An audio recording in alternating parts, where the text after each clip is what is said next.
Presented by माँ Bhagwati recording studio सुगुराई।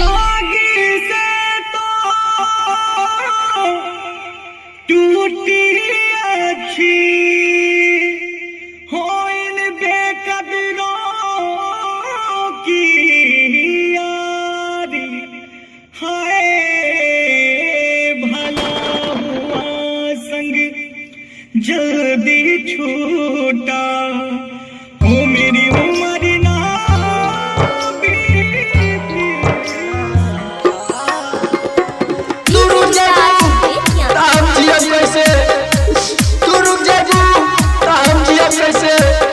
पातल करे जाके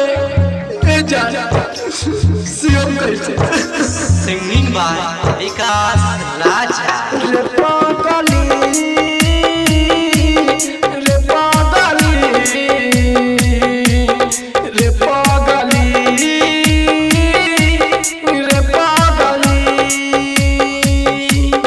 टूटल बा दिलवा के हंसाई रे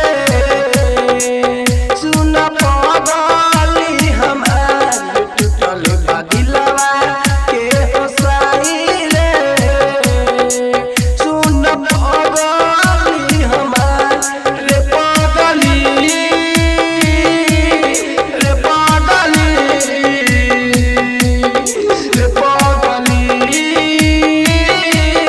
रे पागली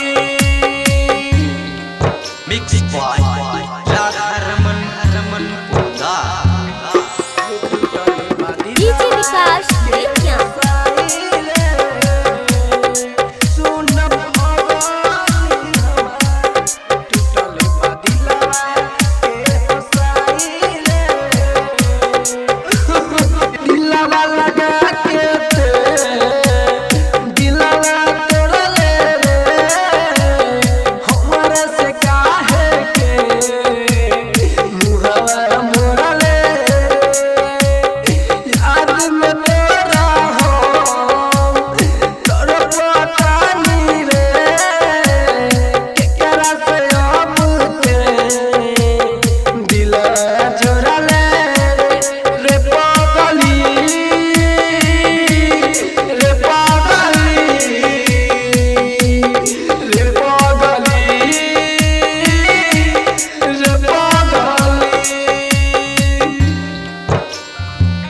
मिक्स बॉय राधा रमन